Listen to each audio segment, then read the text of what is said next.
Hello, this is for the subject Strategic Business Analysis, and the topic for this video is Push Marketing Strategy. So we have here an article from corporatefinanceinstitute.com. Okay, so for the definition, push marketing strategy, also called push promotional strategy, it refers to a strategy in which a firm or a business attempts to take its products to consumers, okay, to push them onto consumers. So the goal is to use various active marketing techniques to push their products to be seen by consumers, sometimes right at the point of purchase. Okay, so essentially, it's communicating with the consumers about the product, providing them with information, about the benefits or the features of the product or service. Okay. One of the main objectives is to reduce to a small amount as possible the time that elapses between the customer seeing the product and making a purchase decision to buy a product. Okay. Push marketing strategies are commonly used to gain and increase product exposure. Okay. If you've seen, let's say, Facebook ads or any type of social media ads, if you would notice, it's somehow repetitive. Nakita mo siya for the first time, karaniwan hindi napapansin. And then as you see it more often, minsan tumatatak sa'yo yung name or itsura ng ad. Tapos later on, siguro mag-curious ka na rin as a consumer, ano ba tong nakikita kong product na to? And then you'd probably click on the link and see what the product is about. And, depending on, whether you actually need it or not, then it may encourage you to buy the product or the service. Okay. Push marketing relies mainly upon traditional avenues of advertising or marketing. Example, series of television ads or a series of direct mail pieces. Primary goal is simply making as many customers as possible aware of the product and its benefits. Push refers to the fact that the company that sells the product is continually pushing it into the potential customer's purview, their field of vision, so to speak. Okay. Although virtually every company seeks to establish and nurture relationships with the customers or clients, push marketing is more concerned with gaining an immediate sale than with fostering relationships that create brand loyalty. So establishing a brand identity and building a loyal customer base falls more under the heading of pull marketing. Therefore, it is quite commonplace to see a company utilizing both push marketing and pull marketing to create a more complete overarching marketing strategy with maximum effectiveness in terms of expanding the company's market share and increasing revenues and profitability. Okay? So,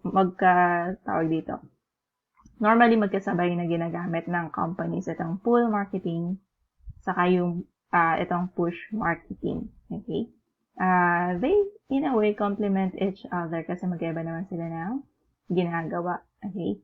So, dito sa push marketing, siguro other examples nito, if you would notice, mga products na kailangang i-demo.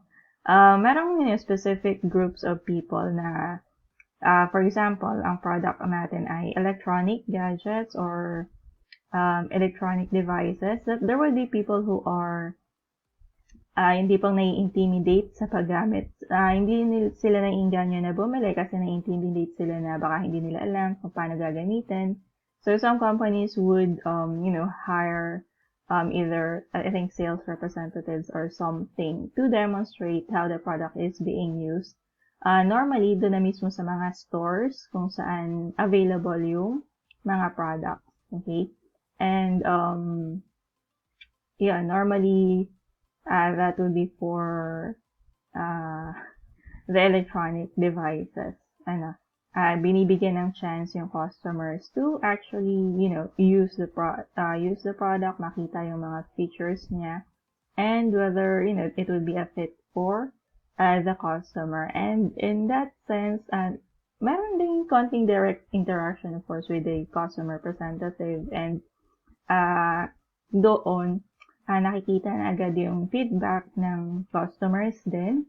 Alin yung normally nagiging questions nila about the usage of the product, which would help them maybe improve their promotional strategies din. Anong information yung ilalagdag nila when posting information about it.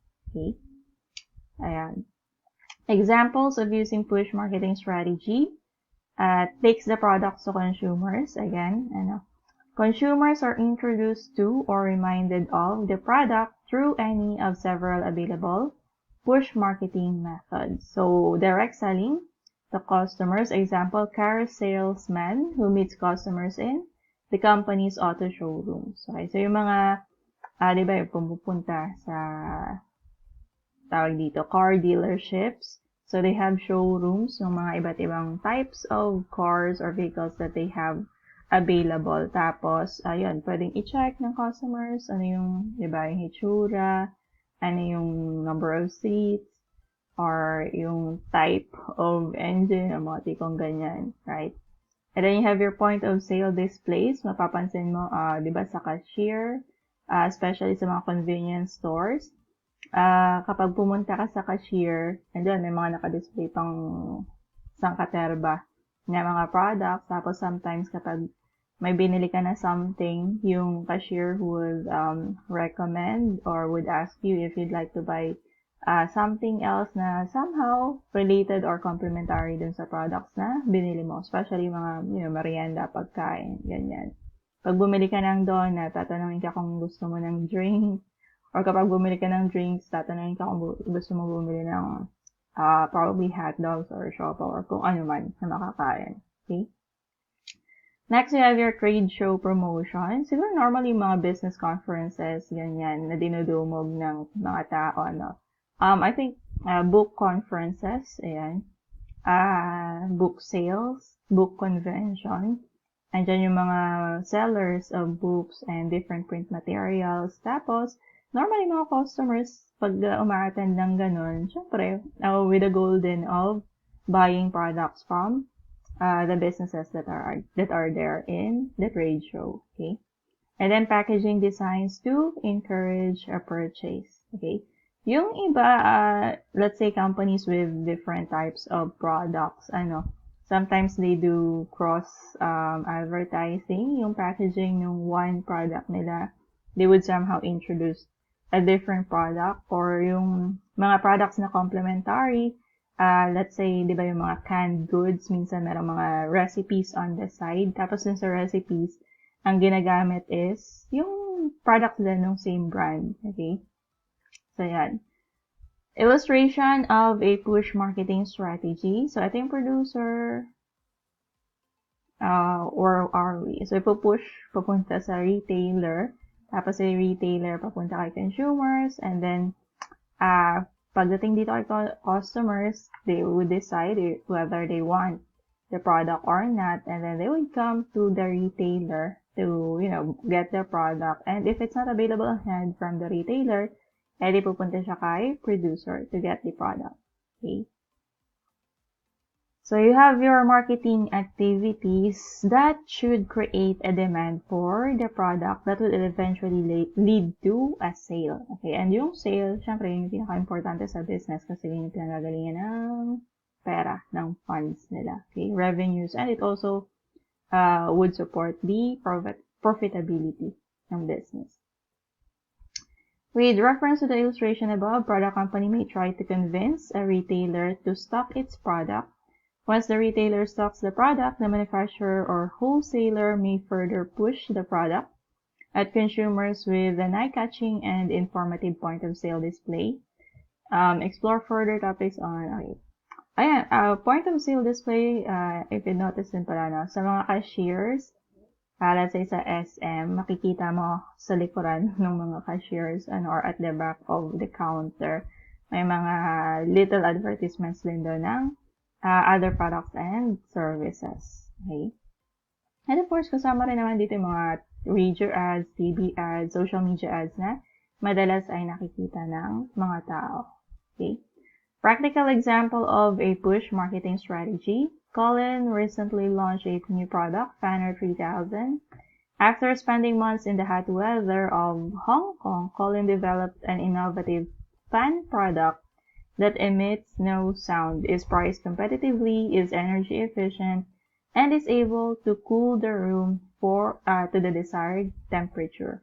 Colin is an air conditioning product or company. Okay. To market its product, Colin prepares to present and sell his product at an upcoming trade show. Creating visibility is a top priority, so Colin aims to persuade major retailers to display the Fanner 3000 near checkout counters. Para pag nga habang nakapila sa checkout counter yon, nalalamigan ang mga customers. In addition, he ensures that his product is stocked and abundant as customer demand rolls in. Okay. Advantages. Push marketing is useful for manufacturers that are trying to establish a sales channel and are seeking distributors to help with product promotion. Okay. Creates product exposure, product demand. Yan. Pag nagkaroon ng product exposure, madalas na nakikita ng customers, madalas naririnig, it could create a demand for the product and then consumer awareness about the product. Okay? Minsan di mo alam yung product pero yung jingle or yung slogan, alam na alam mo. Demand can be more forecastable and predictable as the producer is able to produce and push as much or little product to consumers. So, of course, you want it to be more. Okay? Economies of scale can be realized if the product is able to be produced at scale due to high demand. Okay? Tinatawag na economies of scale, yung kapag mataas yung demand, you can produce more. Kasi diba sa cost accounting, kapag mas marami yung produce na product, mas marami yung naghahati-hati dun sa mga fixed cost. Okay? And so, yun yung economies of scale. Mas nakakatipid ang business kapag mas marami yung pinoproduce nila. And they can only produce more kapag mataas din yung demand for the product. Okay? Disadvantages. It requires an active sales team that is able to work or network actively with retailers and distributors. Okay? Yung pag pumunta ka sa store, di ba normally wala namang, sa mga shelves, wala namang mga tao dyan. Pero minsan kapag new product, merong nilalagay na sales team. Let's say mga tawag dito, food tasting, free taste, di ba? Pag minsan meron sa supermarket before the pandemic. Okay? Yung mga products na hindi naman masyadong kilala na brand, mga noodles, ganyan.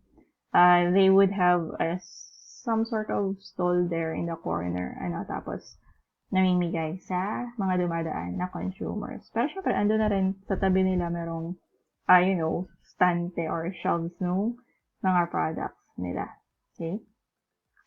Another disadvantage, poor negotiating power with retailers and distributors.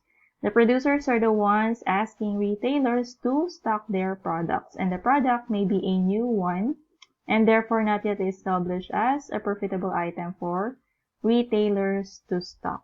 Okay? So yan, kailangan magaling din makapag-negotiate dapat yung producer to retailer. Pero normally kapag maayos naman yung brand or reputation ng company itself and the retailer knows na they have a history of successful products, they might be more willing to stock on the products. Pero kung hindi at baguhan din lang naman yung company, siguro it would need some presentation pa or the process would be more tedious. Okay? Another disadvantage, because the product may be new, it may be difficult to accurately forecast demand. Yan. And then initial marketing efforts are likely to be expensive kasi yun yung tendency ng tao. Kapag nakakita ng bagong product sa una, since hindi mo pa kilala, isnaben mo lang muna siya. Okay? And then habang tumatagal, hanggang, madalas mo siyang nakikita, madalas siyang na-expose sa'yo, madalas mong makita yung mga ads or makita mo sa display. So, yan. saka ka palang magkakaroon ng curiosity about the product, that would eventually lead you to buy the product later on. Pero much later pa siya. Okay? Hindi siya agad-agad na nangyayari. Okay? Unless meron silang, ads na talagang well communicated yung benefits and features ng products. Okay? So, yan. Okay, so yan lang naman. Okay, so here we've discussed push marketing, examples na, and advantages and disadvantages. Alright, so that's it for this one. Thanks and bye.